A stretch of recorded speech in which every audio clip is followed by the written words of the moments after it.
C'est l'un des monstres sacrés de la scène en France, l'un de nos plus grands acteurs, Jean-Claude Brialy, qui publie ses souvenirs, Le Ruisseau des Singes, qui est un véritable triomphe. J'ai oublié de vous dire le deuxième volume de ses souvenirs. Jean-Claude Brialy, merci d'être avec nous. C'est toute une vie où vous dites ma famille. C'est cette famille, je me la suis bâtie. C'est la famille du théâtre, c'est la famille du spectacle. Vous savez, je souhaite à tous ceux qui nous regardent et qui nous écoutent d'avoir eu la vie que j'ai eue parce que je l'ai choisie, elle m'a choisi.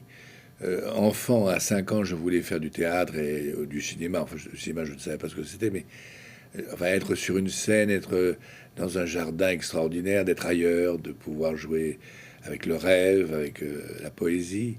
Et finalement, je suis arrivé à faire ce que je voulais. Il y a tellement de gens qui travaillent beaucoup et qui ne sont pas heureux de leur travail. On me dit pourquoi vous continuez à travailler autant aujourd'hui. Je dis parce que d'abord je m'ennuierais et en même temps ce métier m'a permis de rencontrer des gens extraordinaires, extravagants, fascinants. Moi je suis fasciné par l'intelligence et l'esprit et l'humour. Ouais. Alors, quand je disais une famille que vous êtes bâtie, c'est vrai, vous le dites très clairement dans ces souvenirs. Un jour, vous avez dit, ça y est, cette famille, il y a eu comme un passage dans votre vie, on va parler de votre enfance, mais il y a eu comme un passage au moment où vous dites, ça y est, je renais ou je nais définitivement. Oui, enfin, je suis né en Algérie, un père officier, une mère bourgeoise. Rien ne me prédestinait à une carrière d'artiste. Mes parents, qui étaient tout à fait charmants, mais qui avaient été élevés à la dure, c'était la guerre aussi, il faut dire, ne comprenaient pas comment on me donnait tous les moyens de faire des études, d'être un fonctionnaire, peut-être important, avec une retraite surtout. C'était le leitmotiv de ma mère. Elle disait, mais tu n'auras pas de retraite si tu es artiste. Donc elle avait peur pour moi, mais en même temps, il y avait une espèce de froideur, Ouais. et puis d'avoir l'impression d'avoir couvé un canard Mm. bizarre, étrange. Et puis à l'époque, aujourd'hui, dès qu'un enfant ne sait plus quoi faire, on lui dit, tu vas chanter, gagner des millions, ou être acteur, tu vas avoir une belle voiture, tu vas embrasser les plus belles filles du monde. Tandis qu'à l'époque, il y a 50 ans, Et, ouais. c'était vraiment le marasme, la folie.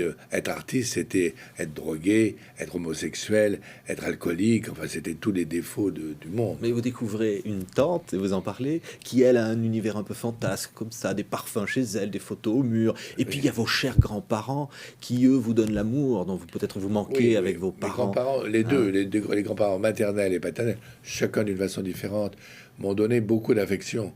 Et surtout mes grands-parents paternels, parce que j'ai passé plus de temps avec eux. Ma grand-mère passait son temps à faire la cuisine. Avec bonheur, avec plaisir. On était toujours 12 ou 15 à table avec les cousins, les cousines. Elle sortait de table à 5 heures. On sortait de table à 5 heures. Elle disait, ah, mes petits-enfants, qu'est-ce qu'on va manger ce soir? Donc déjà, c'était uniquement le plaisir de la table, de la conversation. Et puis nous, nous aidions. On faisait la vaisselle, on mettait le couvert. On était heureux de lui rendre service parce que c'était un vrai plaisir d'être ensemble.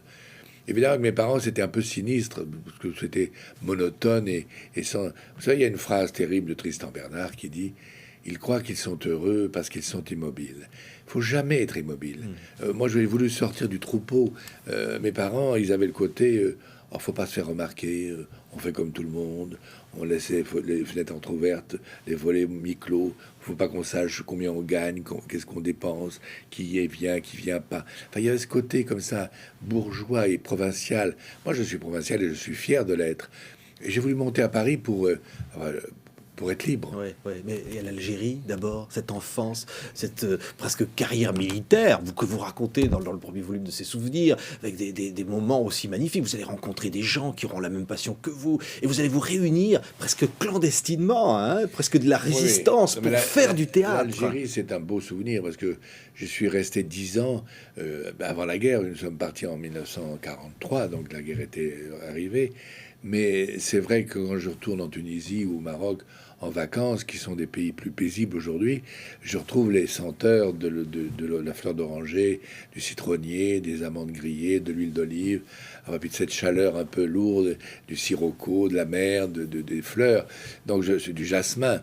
Donc je suis ravi de retourner dans ces pays. D'ailleurs, je vais retourner en Algérie l'année prochaine, passer quelques temps pour retrouver là où je suis né, à Aumale, qui s'appelle aujourd'hui la source des gazelles, de retourner à Blida, qui est la ville de Rose, où malheureusement il y a eu beaucoup d'attentats et beaucoup de malheurs. Maintenant, je crois que toute tout est redevenu plus calme. Et puis Beaune, à Naba, où j'ai passé 3 ans. Enfin voilà, je vais retrouver un peu les chemins de mon enfance. Mais j'ai eu une enfance vraiment délicieuse jusqu'à l'Algérie. Après, nous sommes arrivés en France, c'était la guerre, les privations, l'occupation. Même si c'était un peu confus dans ma tête, je comprenais bien qu'il y avait des Allemands et que c'était moins drôle. Et puis après, dès 1945, à la Libération, mon père m'a fait engager dans Britannique militaire de la Flèche, une école d'enfants de troupe, très très dure, très sévère. Mais là, j'y ai découvert l'amitié. Ouais. L'amitié, la complicité des copains, qu'on avait 10 12 ans, qui partageaient leurs colis, que je faisais rire en échange. Mon truc, c'était de faire rire, et grâce à quoi j'étais admis Ouais. et même accepté avec beaucoup de bonheur. Et alors, il y avait ce monde. Et puis bon, on peut en dire encore un mot, c'est que quand vous rentrez chez vous, c'est raconté dans ce livre, c'était terrible. Vous étiez obligé de faire le mur, de vous cacher la Ça, c'est nuit, un vous petit peu rentriez un chez petit peu vous. plus tard, quand j'étais Hein, en c'est- Allemagne, à Baden-Baden, où mon père était en occupation. Et là, j'avais rencontré un copain plus âgé que moi, qui était le fils du consul général de France, et qui venait me chercher la nuit à 9 heures. Enfin, la nuit, c'était 9 heures du soir.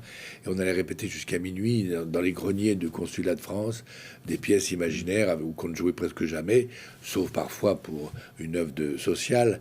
Mais c'était un bonheur de partir en clandestinité pour aller faire du théâtre. Et c'était l'horreur quand je rentrais, parce que je prenais la raclée de mon père avec un ceinturon. Ouais, mais un jour, ça va être la rupture définitive. Vous allez dire à votre père, ça va être très violent, vous allez lui dire, tu n'as rien compris, la vie c'est autre chose. Oui, j'avais- Ça, il faut du culot. Hein. J'avais 16 ans, je crois, 17 ans. Je vais terminer ma philosophie. Mon père m'a dit de choisir. Je voulais aller au conservatoire à Paris. Et il m'a dit, non, non, non, tu fais ton droit, et puis tu essayes d'être quelqu'un. Et j'ai refusé. Alors à ce moment-là, il y a eu un grand éclat. J'ai tout cassé dans le salon. On a fait venir les gendarmes en disant on va le mettre en maison de redressement. C'est un fou, il est incontrôlable, enfin comme si j'avais été un assassin. Et là, je me suis vraiment révolté. Alors mon père m'a obligé à faire mon service militaire. Je me suis engagé pendant 2 ans. Grâce à des pistons et à des amis, j'ai pu rentrer au service cinéma des armées. Et là, la vie a commencé à redevenir normale. Ouais, et là, vous vous êtes dit, c'est ça, la vie. Et ceux que vous admiriez, alors évidemment, il y a Louis Jouvet, il y a ses photos, il y avait Jean Marais. Et vous allez les Daniel Darieux, rencontrer. dont j'étais amoureux. Daniel Darieux. Et alors, il y a des rencontres très émouvantes. Vous êtes donc dans vos tout débuts, comme ça, vous travaillez pour un théâtre, et vous allez les rencontrer vraiment avant de devenir leur ami plus tard. Mais là, vous n'êtes rien comme ça. Oui, oui, je faisais mon service militaire et grâce à un colonel qui était très sympathique, qui s'appelait le colonel de Nadayac, il avait dit, bon, Brialy, puisque vous voulez faire du théâtre, que vous parlez un peu l'allemand, vous allez recevoir les troupes de théâtre qui vont venir pour distraire la troupe, les soldats. Et j'ai pu faire la connaissance de Gaby Morlaix et d'André Luguet, qui étaient à l'époque des grandes vedettes du boulevard et qui jouaient une pièce de Roussin qui s'appelait Lorsque l'enfant paraît. Puis j'ai rencontré Edwige Feuillère, qui était venu jouer le partage de midi de Paul Claudel. Et puis Jean Marais, qui est venu jouer la machine infernale. Ouais. Et grâce à ces rencontres furtives et qui n'avaient pas qui ne devaient pas avoir de suite, j'ai pu retrouver Jean Marais à Paris quand je suis arrivé à Paris. Mais là, dans la distribution, il y avait Elvire Popesco qui jouait Jocaste et Jeanne Moreau, dont j'étais secrètement amoureux, qui jouait le Sphinx. Et j'ai pu arriver jusqu'à Jean Marais qui m'a reconnu, qui ne m'a pas aidé, mais qui m'a dit viens te chauffer au théâtre si tu as froid. Et j'ai pu rencontrer Jeanne Moreau, qui est devenue ma marraine de théâtre, et Jean Marais, mon parrain. Et là, ça va être la course au cachet, au petit rôle, Oui, au enfin, théâtre. comme tous les- Votre mère vous envoie, vous publiez le texte. Elle vous dit, en vous moquant de vous, alors c'est caché. Quand est-ce qu'on verra tes contrats, Oui, tes enfin, c'est-à-dire mirifiques que j'avais- contrats, j'ai- toi j'ai- le. Mes Hein. parents ne m'ont jamais aidé, mais surtout m'ont pas aidé moralement. J'étais vraiment en 1955, j'avais pas d'argent, je vivais dans une petite chambre de bonne, enfin, comme tous les étudiants et comme tous les jeunes de l'époque ou d'aujourd'hui. J'étais pas plus malheureux que bon, j'avais quand même des copains qui me payaient un sandwich ou une bière, donc de temps en temps j'avais des beautés de camaraderie et en plus des choses tout à fait simples. Mais ma mère, justement, m'a écrit en 1955. J'avais un projet avec Jacques Becker d'un grand film qui devait se faire un film sur la guerre avec Orson Welles et Alain Delon. Alain Delon étant inconnu, qui devait jouer le rôle du jeune premier. Moi, je devais jouer le copain de Delon et Orson Welles devait jouer un marchand de canon. Et c'était très avancé grâce à Truffaut qui m'avait présenté à Jacques Becker, il m'a fait 3 lettres d'ouverture, une pour Jean Renoir, une pour Max Ophuls et une pour Jacques Becker. Et là, celle qui a réussi, enfin, Jacques Becker était très intéressé. Et malheureusement, il est mort quelque temps après le Trou et avant de commencer ce film. Donc évidemment, le projet a été avorté. Et alors évidemment, ma mère se moque de moi en disant quand est-ce qu'on va te voir sur les écrans? Tu nous parles toujours de projets, c'est pas demain la veille. Mon pauvre Jean-Claude, mon pauvre Jean-Claude. Voilà, c'était son mot. Ouais. Alors, la carrière, elle va être là. Hein. Et Elle est là grâce à Chabrol et grâce à la Nouvelle Vague. Hein, Cousin, Le Beau Serge.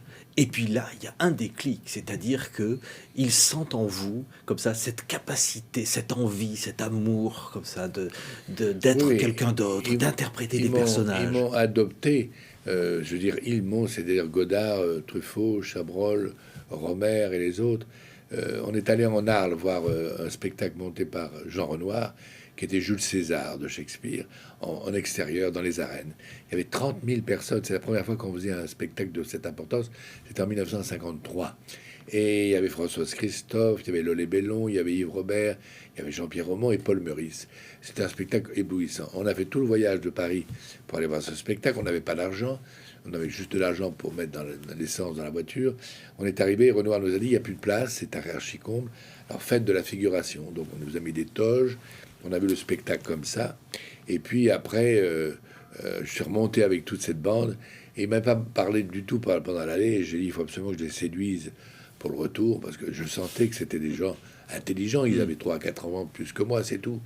Et puis finalement, je les ai séduits parce que ils m'ont fait tourner leur court-métrage. Avec Truffaut, j'ai tourné Histoire d'eau. Avec Godard, Tous les garçons s'appellent Patrick. Avec Romer, La sonate Kreutzer. Avec Rivette, Le coup du berger. Puis après, j'ai fait Le Beau Serge et Les cousins. Et grâce aux cousins, je suis devenu célèbre à 25 ans. C'est ça, la nouvelle vague de ce cinéma. Tour, voilà. On ne s'imagine pas aujourd'hui. Le tour du monde. J'étais au Mexique, j'étais au Brésil.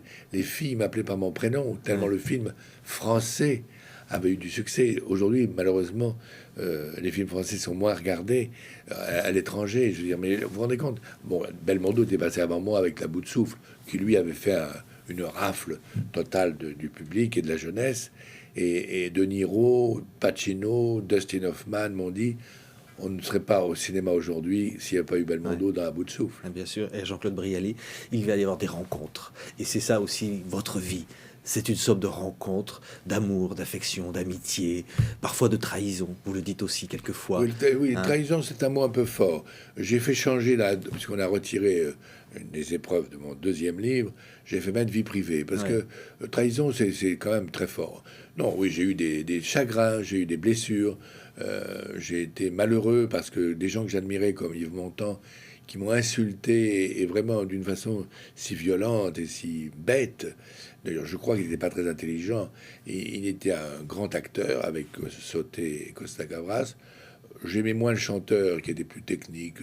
J'aimais mieux Brel ou j'aimais mieux Barbara ou des gens comme ça qui donnaient leur cœur sur scène. Enfin, c'était un grand artiste. Mais c'était un homme qui était un peu en retard. Comme ça, heureusement que Simone Signoret était là pour le guider sur le plan politique. Il s'est trompé, mais ça, tout le monde peut se tromper, c'était pas le problème.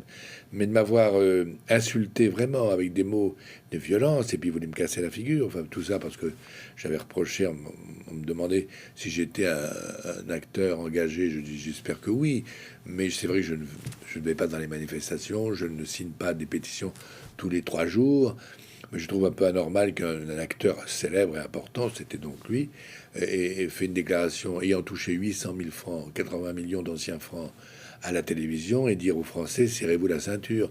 Je trouve ça un peu fort et un peu malhonnête. Et il m'a traité d'enculé, de pédé, de tous les noms de tapettes et tout ça, alors que lui-même avait eu une petite aventure. Il n'était pas du tout homosexuel, mais une petite aventure pour arriver, pour pouvoir être dans le métier avec un chanteur célèbre qui s'appelait Reda Kerr. Donc quand il m'a insulté et qui m'a couvert d'injures et qui voulait me casser la figure, je lui ai simplement dit le nom de Reda Kerr, ce qui l'a fait taire, et il s'est rendu compte que je savais, c'est un peu une part secrète de sa vie. Alors il y a tellement d'autres amours en cette vie, Oui, Jean-Claude oui. Brialy, tellement d'amitié, tellement d'affection. On pourrait pas tous les citer des noms, mais qui reviennent comme ça.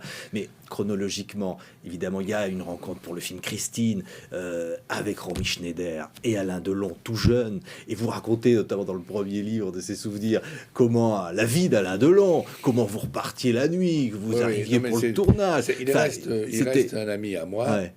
Et c'est rare, vous savez, avec Alain, il est très exigeant et il est exigeant avec lui-même et donc avec les autres, et il donne pas son affection ou son amitié facilement. Mais nous nous connaissons depuis 50 ans bientôt. Il m'a jamais déçu, même si je suis pas d'accord avec lui sur tout ce qu'il dit. Mais c'est quelqu'un de très attachant parce qu'il est très solitaire. C'est comme un loup. Ouais. Il a besoin d'être aimé, mais il refuse même l'amitié et l'amour. Je lui dis tout le temps, on va dîner ensemble. Oui, oui, oui. Et puis il n'est pas là, il s'en va, il fuit. Mais il était comme ça déjà à l'époque. C'est-à-dire que Toujours. vous aviez du mal à le suivre, Oui, passer oui. des nuits Mais blanches. c'était un séducteur. Oui, il rien ne lui faisait il peur. adorait Hein. il adorait les femmes et les femmes l'ont bien adoré aussi. Mais c'est vrai qu'avec Romy Schneider, c'était une histoire d'amitié amoureuse. Et pendant 25 ans, je suis resté près d'elle dans les moments les plus beaux, les plus difficiles, dans ses malheurs comme dans ses chagrins, comme c'est dans ses bonheurs. Et Romy, c'était quelqu'un qui faisait partie de ma vie. Et sa disparition tragique à 42 ans, d'une femme qui aimait rire, qui aimait la vie, qui aimait faire du cinéma, qui aimait faire du théâtre. C'était quelqu'un qui était tellement généreux et tellement attentif aux autres. Elle a eu vraiment des rencontres épouvantables dans sa vie. Et puis la mort de son fils a été l'achèvement. Et vous êtes là, on peut le dire, Jean-Claude Brialy, dans ces moments. Alors, Je suis il y a Jacques encore là. Chazot qui est là, il y a un certain nombre de gens. C'est-à-dire que vous Oui. les accompagnez aussi dans les moments difficiles. Oui, mais ça Ouais. paraît normal quand on est amis, on va jusqu'au bout de l'amitié. Mais surtout, je voulais raconter et partager avec les gens. Enfin, on est tous éblouis quand on est jeune par un chanteur, par un musicien, par un peintre, par une chanteuse d'opéra. Mais c'est pas tellement de rencontrer les gens, c'est de faire accepter l'amitié. Edith Piaf m'a demandé de la rencontrer. Moi, je l'ai pas demandé. Je l'admirais tellement, elle me faisait peur un peu. Elle était impressionnante. Eh bien, elle a voulu me rencontrer parce qu'elle avait vu les cousins. Et puis, on est devenus amis. C'est la personne avec laquelle j'ai le plus ri dans ma vie, comme Barbara. Et puis, j'ai rencontré aussi Visconti grâce au théâtre. Et puis après, grâce à Alain Delon. Puis, j'ai rencontré Nureyev, Maria Callas. C'est des gens qui me fascinaient sur scène et avec lesquels j'ai eu des intimités. Et puis des gens que je n'ai pas connus comme Jules Berry ou Louis Salou, Marcel Errand, qui étaient mes trois acteurs préférés du cinéma français, avec Pierre Brasseur. J'ai eu la chance d'être ami de Pierre. Alors ça, et puis des bons souvenirs aussi. Ah oui, Hein, on des peut pas dire que souvenirs. c'était triste avec Il lui. était Hein. truculent. Hein? Et quand il avait bu, il était extravagant et fou. Ouais. Et quand il était, ce qui n'était pas souvent, mais quand il était à jeun, il était très cultivé et très intelligent. Et c'était un artiste, un vrai artiste. Il peignait merveilleusement bien. Il aimait la musique. Il était très doux, très délicat, très tendre. Et puis Jean Gabin, Ah ouais, qui vous était avez un son bon- dernier film un avec merveilleux, vous, merveilleux. L'année Sainte. Et C'est- Simone oui. Signoret, avec laquelle j'ai jamais tourné et que j'aimais tendrement. Ouais. Gabin, il vous appelait comment? Alors, il me plaît l'abbé parce que dans le film, nous jouions un faux évêque et un faux abbé. Nous étions deux truands qui allions chercher un trésor. Et il était délicieux parce que il supportait pas que je m'en aille 2 minutes. Alors un jour, on était assis tous les deux sur le plateau. Et puis je me lève pour aller faire pipi. Et alors, je dis bonjour, je pars 2 minutes. Où tu vas? Je dis ben, je vais faire pipi. Et il dit mais est-ce que je vais pisser? Moi, reste ici. Enfin, Il disait lourdé, non? Lourdé, oui. Non, mais il était, il avait un parler. D'ailleurs, il parlait admirablement le français. Et quand il racontait sa vie, lui, alors, c'était vraiment, il avait un langage tellement poétique et tellement fleuri. Je lui disais, il faut écrire. Alors, il n'aurait jamais écrit ses mémoires, mais je lui dis, on va le faire pour la télévision. Vous allez raconter, on vous verra pas à l'écran, on verra des documents. À l'INA, il y a des choses fabuleuses depuis que le cinéma existe. Il a commencé avec le cinéma parlant en 1932, je crois. Et je lui disais, on va faire ça avec vos filles qui sont dans le cinéma. Et puis vous serez producteur, vous vous parlerez vous-même de ce métier. Et c'est pas quelqu'un d'autre qui le fera. Ouais, et Marlène Dietrich, dont il avait été follement amoureux. Et elle était restée, vous le dites, parce que vous étiez très proche de Marlène. Marlène, Ouais. jusqu'à la fin de sa vie, Marlène, elle gardait ce souvenir de Gabin. C'était l'homme de sa vie, et en même temps, elle n'a pas su le garder, parce que je crois que lui, d'abord, voulait vivre en France, elle voulait vivre en Amérique. Elle ne voulait pas d'enfants. Lui, il voulait des enfants. Enfin, quand ils étaient jeunes, j'entends. Et puis, il a trouvé en 1949 une femme admirable, Dominique, et qui ressemblait un petit peu à Marlène Dietrich, mais qui a abandonné sa carrière de mannequin et qui a été une mère de famille admirable, lui a donné 3 enfants dont il était fier, et c'était la chose la plus importante pour lui. Ouais. Et vous allez raconter comment vous allez aider Marlène à remonter sur scène à l'espace Pierre Cardin, des moments inoubliables, cette robe comme ça. Ça vous fait encore rêver aujourd'hui. Ah oui, C'était quasiment une peau qui l'enveloppait. J'ai des images comme ça, cette robe qui était magique, qui était posée sur un canapé. Et j'ai regardé cette robe, parce qu'il y a une robe transparente qu'on lui collait sur le corps. Et puis on fermait derrière avec un petit fil qu'on cousait. Enfin, c'était vraiment, elle était sur son corps. Et je me disais, elle rentre là-dedans, elle a fait rêver tellement d'hommes et de gens. Et tout d'un coup, elle pousse cette robe, elle me fait asseoir. J'étais sacrilège, elle a touché elle était comme ça, Marlène. Ouais. Alors, tant de femmes aussi, beaucoup de femmes. Il y a Marie-Belle, c'est une histoire fabuleuse. Oui, même cette si les actrice, gens, c'est le théâtre. Et puis même si les gens ont oublié le nom, c'est pas tellement le nom dont je parle, moi, c'est de la personnalité. Ça n'existe plus aujourd'hui. C'était des femmes qui étaient des aventurières. Vous savez, Marlène, Marie-Belle ou Elvire Popesco me racontaient quand on leur envoyait des fleurs dans les théâtres, elle recevait des bijoux dedans. Aujourd'hui, les actrices ne reçoivent même pas de fleurs. Et puis, il y avait des hommes riches qui achetaient des hôtels particuliers, des attelages, qui entretenaient ces femmes, qui étaient souvent des comédiennes, ou des demi-mondaines, comme Claude Mérode ou Liane de Pougy ou la Belle Otero. Donc, il y a une époque, c'était pas tellement longtemps, c'était 50 ans avant moi.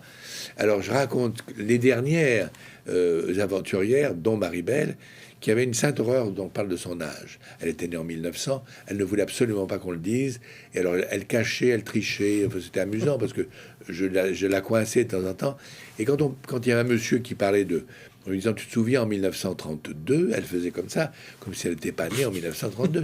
C'était extraordinaire. Et un jour, elle avait mis, on était en tournée, on devait remplir sa fiche de police, comme on le faisait à l'époque. C'était à Clermont-Ferrand, et je remplis la mienne très vite. Et Marie me dit, j'ai pas mes lunettes, fais la mienne. Non, très bien. Je mets Belle Marie, née à Bordeaux, et là, délicatement, je me penche vers elle et je lui dis, qu'est-ce que je dois mettre? Alors elle me regarde, impériale, elle me dit, mais oui. Alors, est-ce que c'est pas elle qui un ami vient lui dire qu'elle lui rappelait qu'elle avait une relation avec Victor Hugo? Oui, évidemment, il a fait une erreur de prénom, mais bien sûr, elle était la maîtresse de Jean Hugo. Il y avait 10-15 ans avant. Et ce monsieur avait disparu de la circulation parce qu'il vivait en Amérique du Sud. Et il avait un très fort accent et il confondait les prénoms. Et Marie, qui avait horreur du temps qui passe et de l'âge, tout d'un coup, il lui dit, alors toujours avec Victor Hugo, ce qui était quand même le con. ce qu'il a rajeunissait pas beaucoup. Ouais. Arletty, Oui, c'est un amour dans votre vie. Oui, Arletty, non, mais c'est sans doute dans toutes les actrices celle qui m'a le plus fasciné, parce que bon, le talent, la personnalité, on le voit encore aujourd'hui dans Hôtel du Nord ou dans Les Enfants du Paradis. Mais dans la vie, elle était un personnage d'abord intelligente, vive, curieuse, attentive aux autres. Elle recevait. Des fois, je lui disais, je ne veux plus que vous. J'étais un petit peu comme son fils aîné ou son grand frère. Bon, je lui dis, Arlette, je ne veux pas que vous laissiez monter n'importe qui chez vous. On vous a déjà volé ça, un tableau. Comme elle voyait plus. Alors elle me disait, oui, mais enfin, quand j'entends en bas, je dis, quel âge avez-vous? 20 ans. 20 ans qui montent. Donc, c'était magnifique. Elle recevait la jeunesse, elle les écoutait, elle leur parlait. Elle était magnifique. Et vous savez, quand quelqu'un vous dit cette phrase, la première fois, j'ai fait une interview d'elle très longue pour Europe 1, qui a duré un mois, où j'allais tous les jours 1 heure, 2 heures avec elle pour pas la fatiguer. Et c'est elle-même qui racontait sa vie. Et quand elle disait, mon premier miroir, la Seine. Sa mère était blanchisseuse. Elle avait 4 ans, 5 ans. Elle accompagnait sa maman pour laver le linge dans la Seine. Et elle se voyait dans l'eau. Ben, vous comprenez, on ne peut pas laisser passer quelqu'un qui a cette poésie merveilleuse. Ouais, en parlant de miroir, Cocteau, et ce miroir qui est arrivé devant vous, comme ça, un jour, dans votre loge, et vous avez vu cette élégance, ces mains. Oui, j'avais 25 ans. Je voulais que Jean Marais me présente Cocteau. Il l'a pas fait, c'est pas lui qui m'a présenté, c'est Jeanne Moreau. Mais c'est sans doute de tous les gens que j'ai rencontrés, autant Arletty pour les actrices, ça m'a fasciné par son extravagance et sa poésie. Lui, son intelligence, une intelligence subtile, fine, claire, élégante. Jamais il n'y a eu une ambiguïté entre lui et moi. Il était d'abord, il me paraissait un vieux monsieur alors que j'ai l'âge qu'il avait à l'époque de sa rencontre. Mais vous pouvez lui parler de n'importe quoi, du Liban où il n'avait jamais été, ou après il y a été plus tard avec Balbec, mais des pays, il connaissait les choses, il savait raconter, il dessinait, il peignait, il mettait en scène des opéras comiques, il faisait des pièces de théâtre, il a été un inventeur au cinéma. Enfin, on appelait ça un touche-à-tout. C'était bien le réduire à rien. Quand on voit l'exposition qui a été faite à Beaubourg il n'y a pas longtemps, de l'importance de cet homme dans l'art français au XXe siècle, il est adoré au Japon et dans tous les pays du monde. Il n'y a qu'en France où on a un peu boudé, mais maintenant on le reconnaît. Et c'était un homme qui vous rendait intelligent. Vous savez, quand il parlait, on comprenait tout ce qu'il disait. C'était pas un intellectuel absurde et fermé ou abstrait.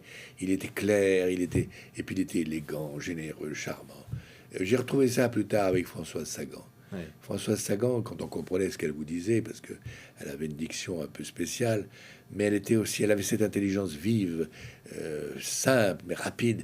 Et puis l'esprit était tellement caustique et tellement charmant, vraiment. Ouais. Il y a des personnages qui apparaissent dans votre livre, fulgurants, trop vite partis, d'Orléac, Gérard Blin. Oui, Françoise, j'étais amoureux d'elle, mais elle avait un fiancé qu'elle aimait beaucoup, qui était Jean-Pierre Cassel. Puis elle a eu d'autres fiancés quand elle a quitté Jean-Pierre. Elle était amoureuse de Truffaut. Mais c'est quelqu'un, d'abord, elle me ravissait, parce qu'elle était ravissante, elle était très jolie. Mais elle me faisait rire parce qu'elle était fantasque. Elle avait de la poésie, elle était folle un peu. Elle mettait 4 heures pour faire un œil. Elle était en retard tout le temps.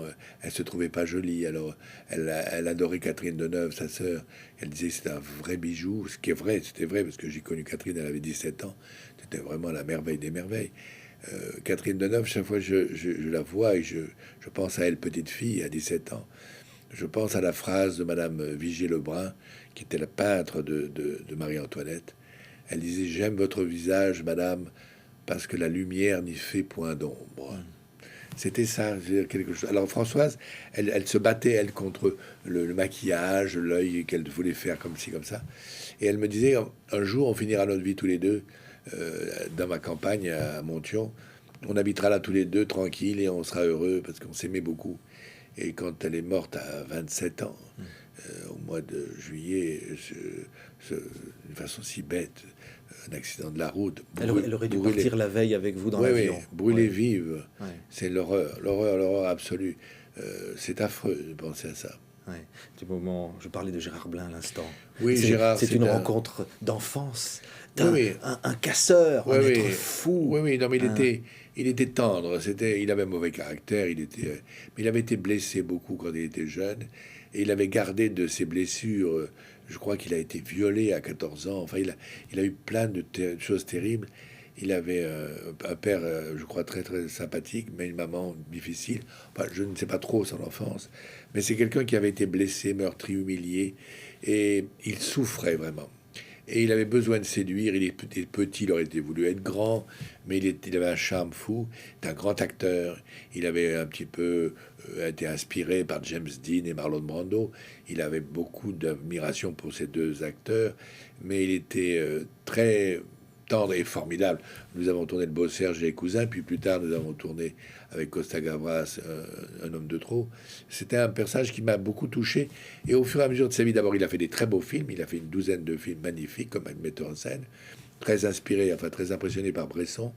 Et puis à la fin de sa vie, je l'ai vu un petit peu, il était devenu amer, un peu aigri, un peu agressif. C'était la maladie, la souffrance, et puis il est mort aussi trop jeune pour moi, puisqu'on avait presque le même âge. C'était presque de votre famille. Ça, c'est un membre Tout de la à fait, famille. c'est comme un frère, vraiment. Et j'y pense souvent. Il y a la gaieté, le bonheur, on pense à vous. D'abord les films que vous avez fait personnellement, que vous avez réalisés, Églantine, et puis des très très jolies choses, et puis les émissions de télévision, Maritier, Gilbert Carpentier. Vous allez même chanter à certains moments dans votre carrière. C'est pas ce que j'ai fait de mieux. Oui, non, vous allez chanter une chanson de Jean Ferrat notamment, oui, non, vous racontez. Très gentiment, il m'a fait pour Maritier et Gilbert Carpentier, parce que je crois qu'ils ont fait 250 émissions, j'en ai fait à peu près 200, parce que j'aime m'amuser beaucoup. C'est comme à l'école, comme à la fin d'un déjeuner ou une communion, un baptême. Quelqu'un dit, vous avez bien chanté quelque chose, vous avez bien... Bon, alors moi j'aimais bien m'amuser pour faire quelque chose que je ne faisais pas d'habitude. Je chante juste, mais pas bien. Donc j'ai eu la chance d'avoir 3 professeurs de chant. Jean Ferrat, qui m'a donné horizontalement, puis Serge Gainsbourg dans Anna, que nous avons fait pour France 3, avec Anna Karina, et puis Barbara, où nous avons chanté ensemble La Londe Dame Brune pour les Carpentiers.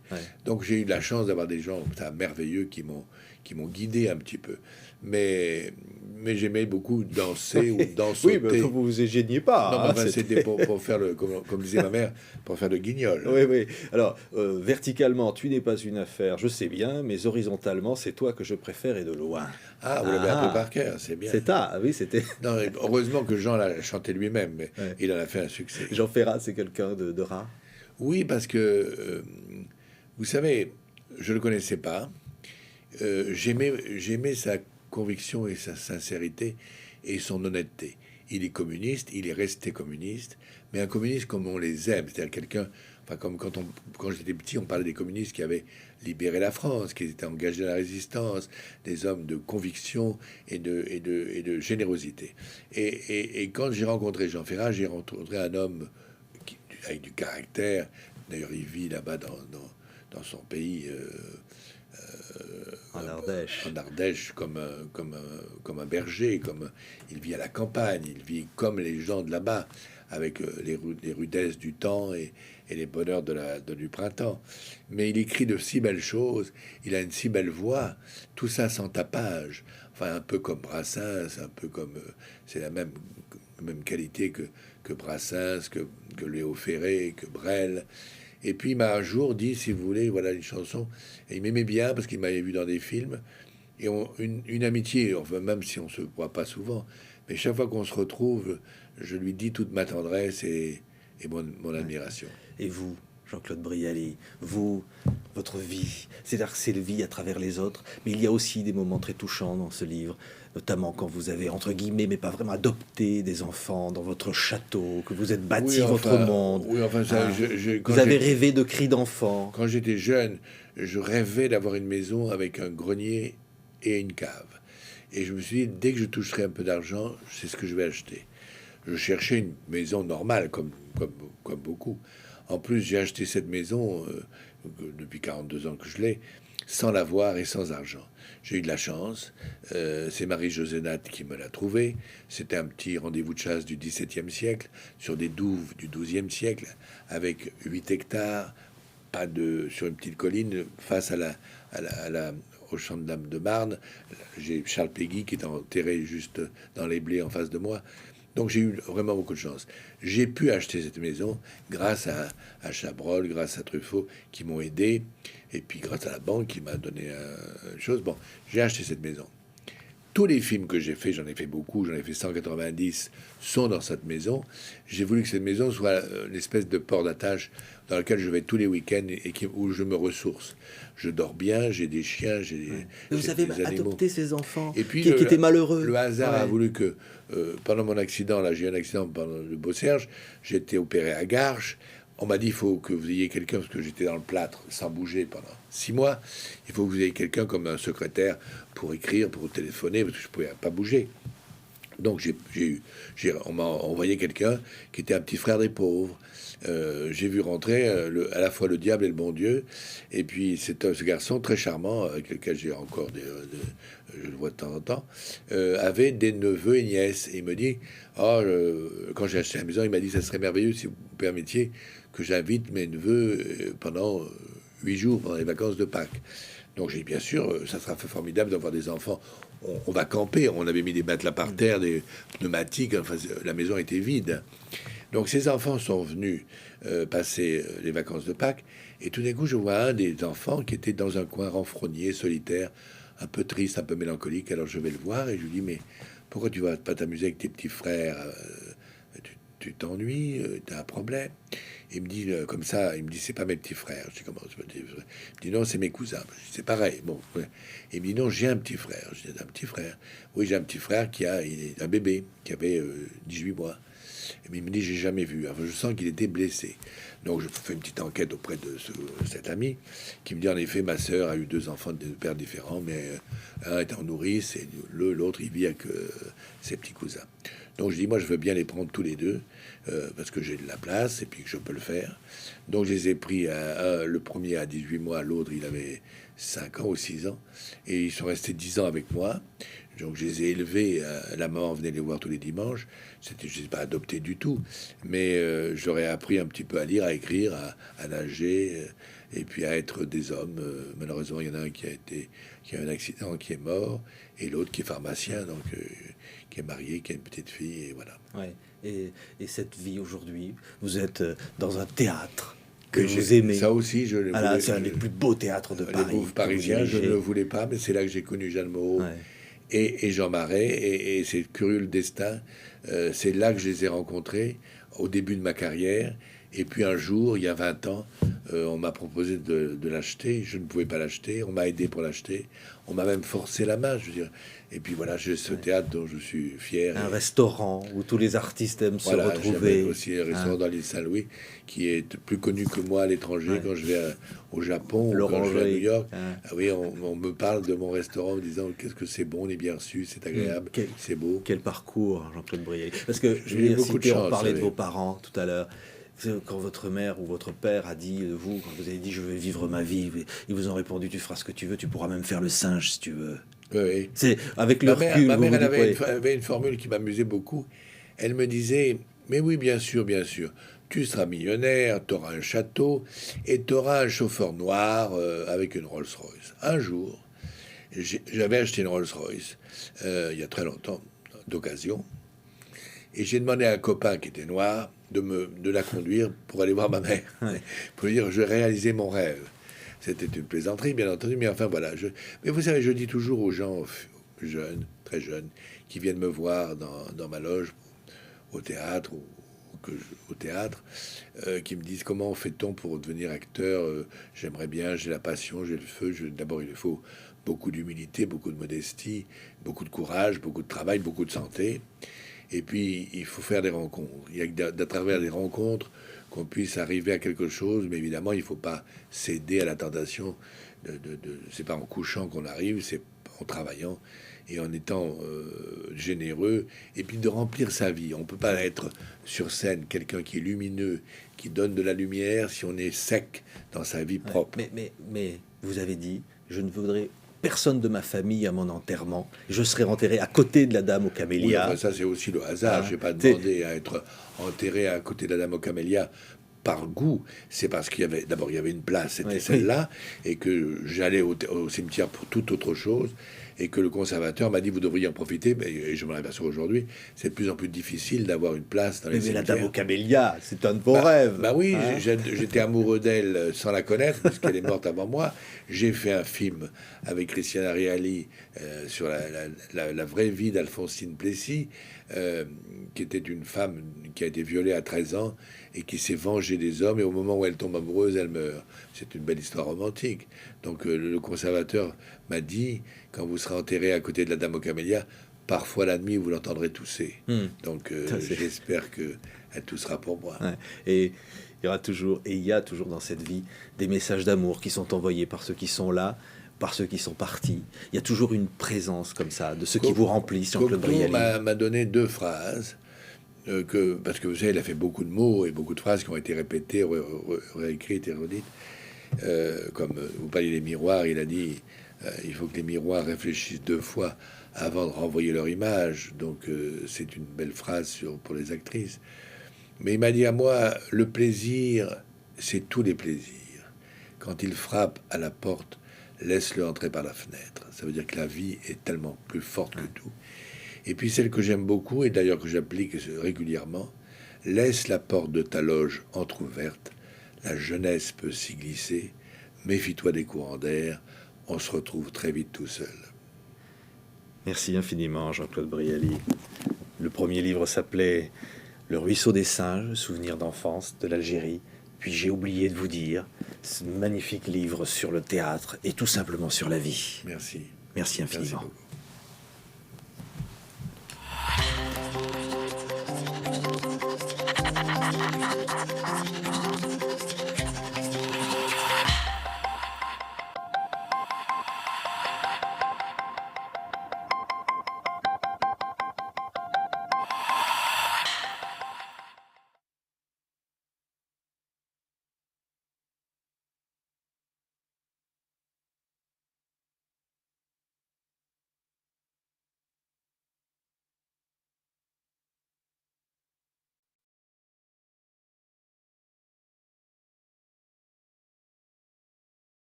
Ce soir j'ai de la fièvre et toi tu meurs de froid.